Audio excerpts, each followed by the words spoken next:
morning. Are you enjoying yourselves this morning? Brilliant. That might change, but let's see how this goes. There's no quiz this week. Sorry, so I've got no chocolate for you. But I want us to do some time traveling, if that's okay.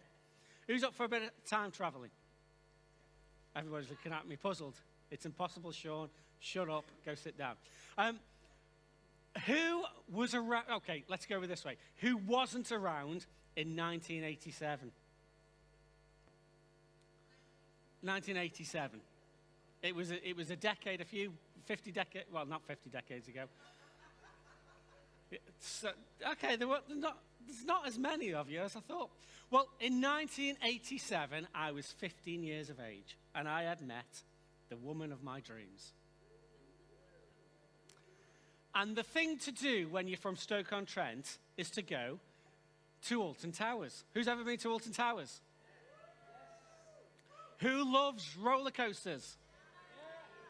They terrify me. Absolutely terrify me. And in 1987, the Corkscrew was the one to go on.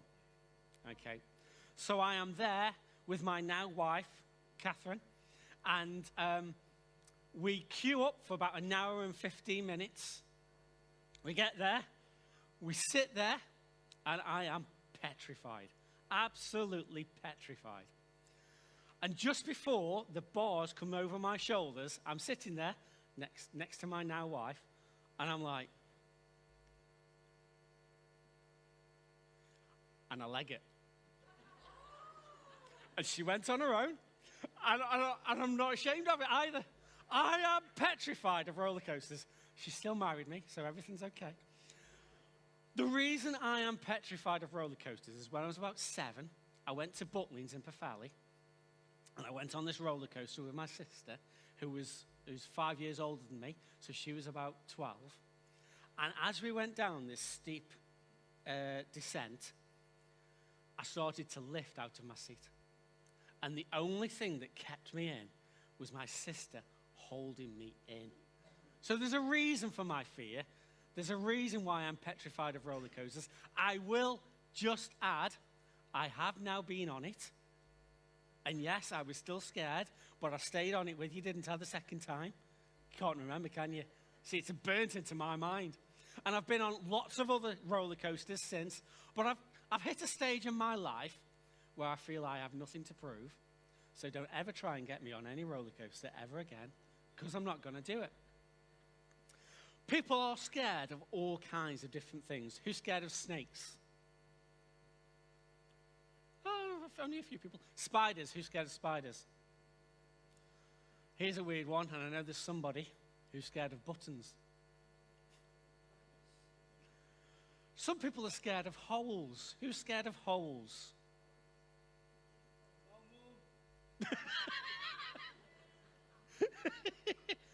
Who likes needles? Oh, no. You like needles? Okay. A recent one that I've become scared of, and I only discovered this last night, is lids on jars. Lids on jars. We were having our dinner last night, and we were going to have some beetroot with it. We could not get the lid off the jar. I'm now scared of lids on jars. You were asked the question of what you are scared of. What was the scariest thing that you've ever done? Give me some answers. Being on a roller coaster, yeah. Daniel, what's the scariest thing you've ever done? You've cut yourself. Oh, yeah, that's scary. Anything else? Oh, Steve, well done. Well, the scariest thing I've ever done is I've gone on a kayak on the sea. Okay, and I kayaked about half a mile, 3/4 of a mile down the coast. I am petrified of open water. Again, goes back to a childhood memory of when I got stuck underneath a raft for about 45 seconds to a minute whilst I was in Scouts. So I'm petrified of open water. But that's the scariest thing I've ever done. Now, there's a story in the Bible. It's in Matthew, which is the first book of the New Testament in the Bible. And it talks about a guy called Peter. And this Peter is in a boat. And something happens in this story that we're going to just talk about. But he did something which, in my opinion, is incredibly stupid. It comes around the time just towards the end of the ministry life of Jesus. And he's just fed over 5,000 people. And what he says to his disciples is, right, you guys, go get in the boat and go over to the other side, and I'm going to go up on a mountain and pray on my own. So he's there on his own. And then we start to unpack this story about Peter, the other disciples, and Jesus. And it says this in Matthew 14, 22 to 33. It says, immediately Jesus made his disciples get into the boat and go on ahead of him to the other side while he dismissed the crowd. After he had dismissed them, he went up on a mountainside by himself to pray. Later that night, he was there alone, and the boat was already a considerable distance from the land, buffeted by the waves because of the wind that was against it. Shortly before dawn, Jesus went out to them, walking on the lake. When the disciples saw him walking on the lake, they were terrified. It's a ghost, they said, and cried out in fear. But Jesus immediately said to them, take courage, it is I. Don't be afraid. Lord, if it's you, Peter replied, tell me to come to you on the water. Come, he said.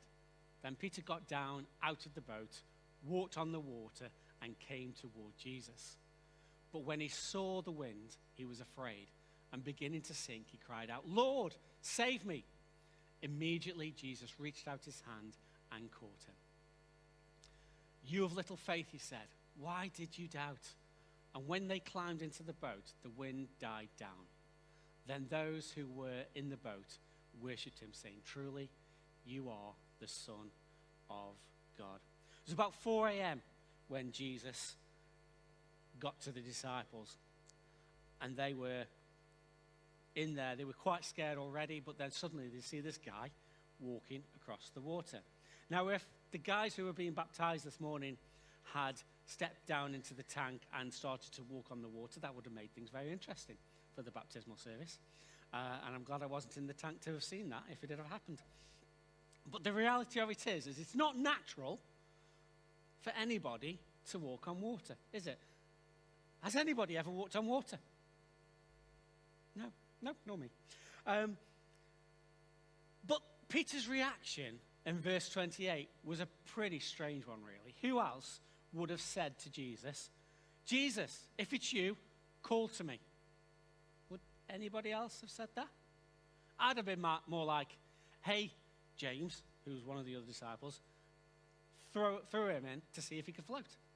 Start with that one. But that is not a normal reaction. Hey, Jesus, you're doing something that isn't possible, so I'm going to have a go. It's my turn. But before we get into all of that, let's talk about the boat. What did this boat represent? It represented safety. It represented a bit of a place that was a safe haven. It represented a place where you were kind of cocooned away from any dangers.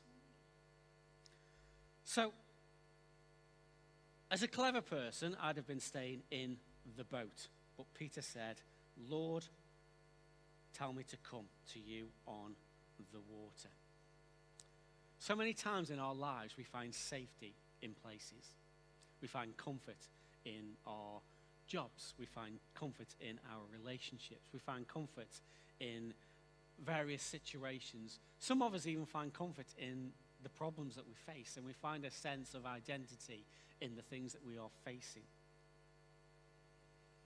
It's a comfortable place to be, the boat was. It was safe. Why bother doing something different? Why bother doing something new? About 11 years ago, Kath and I were asked to do something new. We were asked to step out of the boat. We were asked to leave what we were doing back in Stoke-on-Trent and come here to witness. And it was a scary place. But we knew God had asked us to come. And as Peter said to Jesus, Jesus, if it's you, come to me, he was obedient. Now, it wasn't the water that held Peter up. It was his trust. It was his faith.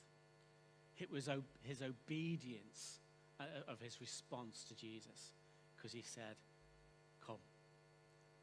So as Peter started to walk on that water, it wasn't the water that kept him on. It was the obedience of him having faith in Jesus that kept him afloat.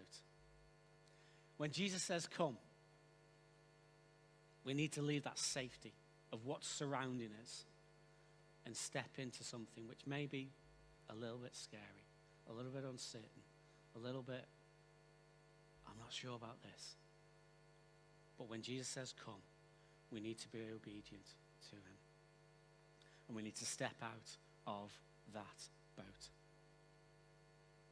Next thing we need to think about is when you step out, it's not always going to be easy. It's not always going to be plain sailing, to use the analogy of the fact that they were in a boat. Sometimes you might feel that you've heard wrong. Did Jesus really say come? Going back 11 years ago, we left our jobs in Stoke-on-Trent, and I got a job over in Manchester. And one of the first jobs I was given over there was clearing out the caretaker's apartment block. So I started to clear out. I removed from a one-bedroom flat 87 bin bags full of rubbish. 87 bin bags from one bedroom flat. And this was the caretaker who was meant to look after the property. And during that time, believe it or not, I'm picking up all this rubbish, loading these bin bags, walking down 2 flights of stairs to take it to the skip. Believe it or not, in that time, I was like, God, did you really tell me to leave the nice job that I had to pick up this stuff and put all this rubbish into this bag? Did you really say it? And he just reiterated the yes. Keep walking. Keep trusting. Keep believing. But sometimes it gets difficult. There's a story of the Israelites, who were in captivity in the Old Testament in Egypt. And God freed them through a series of miracles, and they were on a journey to the promised land. But during that time, they spent 40 years in what's called the wilderness, and they wandered around this place. And it got to the point where they wished they were back in Egypt. They were fed up of what they were eating. They were fed up that they hadn't got to the promised land. They were just fed up. And in Numbers 11, Israel complained about, we miss the meat. We miss the fish that we used to eat in Egypt. We miss the cucumbers. Really? And the leeks. We miss the leeks. I wouldn't have gone with leeks or cucumbers if it was me. But they start to complain. They start to miss the promise that God had for them. They start to miss the fact that God had called them out of slavery, out of Egypt, and was taking them on a journey to this promised land. They started to moan to God when things weren't going on around them as they had hoped. And so often when things go wrong, when we're on this journey, when we're walking in this water, where we left the safety of what we were in, that we choose to moan rather than to seek God. In that uncertain place where God is calling you into, we need to seek God. In that uncertain place that God may be calling us into, we need to stop looking around at the wind and the waves, because that was the thing that caused Peter to start to sink. He looked around, and the Bible says, he looked around at the wind and the waves.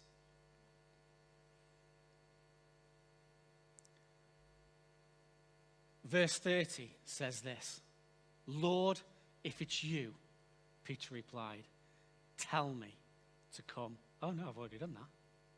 I'm on cry out. We've moved on from there.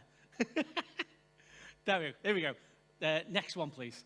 But when he saw the wind and he was afraid and beginning to sink, he cried out, Lord, save me. As we're walking in faith upon the obedience and the commandments of Jesus, we need to cry out when we start to get afraid, when we start to sink, when our faith begins to wane. We need to stop looking at the situation and look at the one that called us. Look at the one that told us to come. Look at the one that asked us to step out of the boat. The circumstances, the situations might look big, but the one who called you is bigger than those.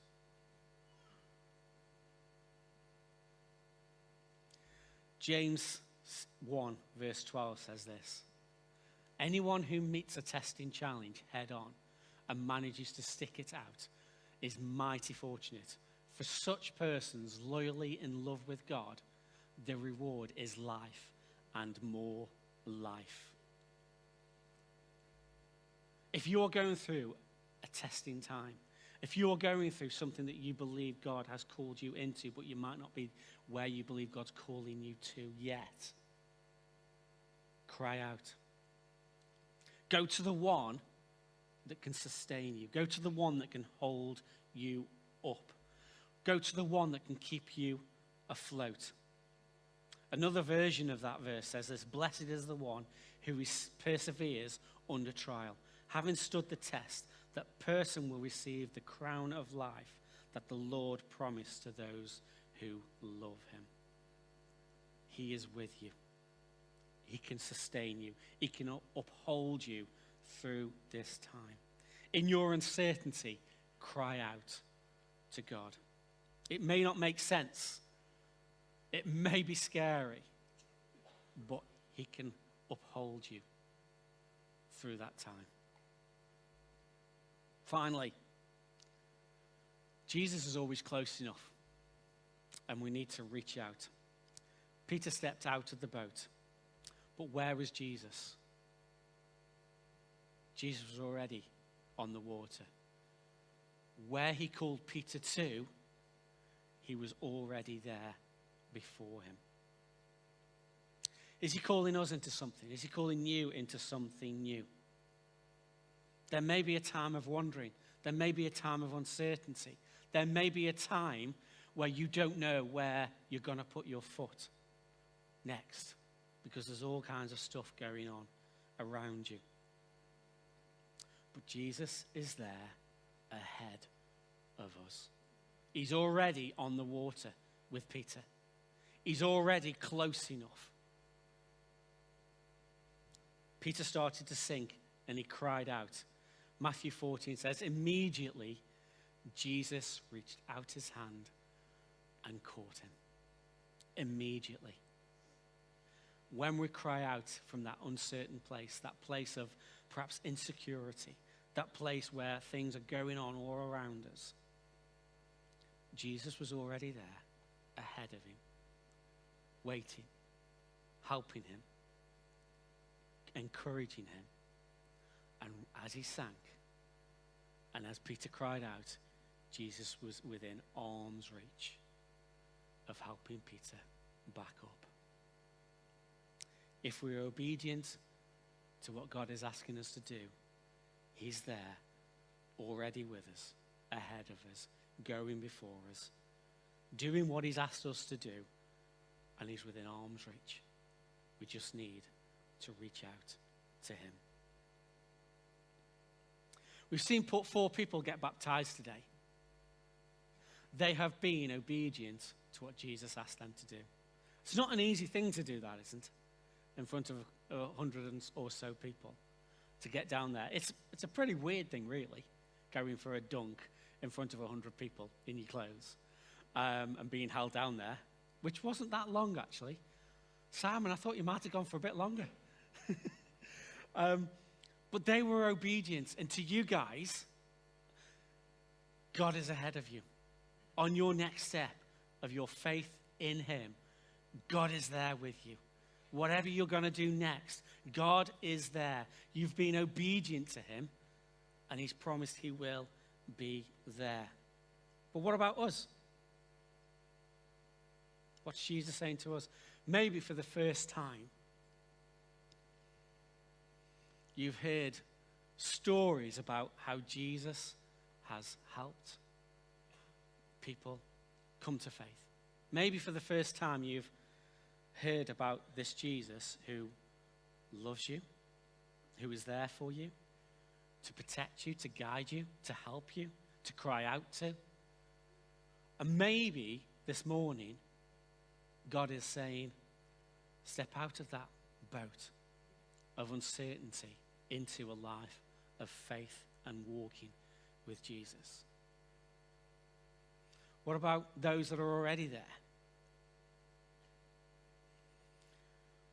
11 years ago, God asked Kath and me to step out of the boat of safety, of job security, children in school,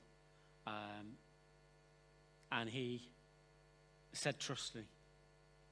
So we trusted him.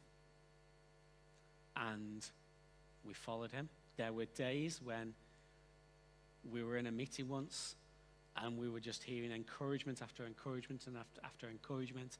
And I texted Kath, I said, are we doing the right thing? And she said, yes, shut up, don't be silly. Sometimes it may get dark. Sometimes it may get scary. But I can truthfully say, 11 years on, God did everything and more than what we could ever imagined. And our lives are so much richer because he has taken us on a journey of faith which only he could sustain us in. Fear can hold us back. We can be scared and uncertain of what the next steps are. But Jesus is there already with us. I love this Old Testament passage from Isaiah 59:1. And it says this, surely the arm of the Lord is not too short to save, nor his ear too dull to hear. Surely the arm of the Lord is not too short to save. Jesus is there, willing, able, close enough to save you. No matter where you are today or where you'll be tomorrow, his arm is not too short. And his ear is not too dull to hear. He is listening. He is waiting. He is wanting for you to cry out to him. But when he asks to come, we need to go. We need to step out. Sometimes we have to leave that place of safety. Sometimes we have to say, God, I'm scared, but I will be obedient. Sometimes we have to cry out to him when we feel alone, when we feel that the circumstances around us are too big for you to be able to walk around. And we have to say, Lord, reach out and grab him by the hand so that he lifts us back up and we can continue walking with him. Just want to ask the band to come back if you're able to. The reality of it this morning is this. We all face things in our lives that are too scary. We all face things in our lives where we say, did I hear right? We all face things in our lives where we go, God, I'm sinking. But you can be certain of one thing. As God calls, he also equips. And he walks with you every step of the way. And his arm is not too short to reach you where you are. And his ear is always attentive to the cries of his children. Let's not be afraid, church, of what God is calling us to. Whether that's a new relationship with him or something different, he's asking you to step out and trust and believe.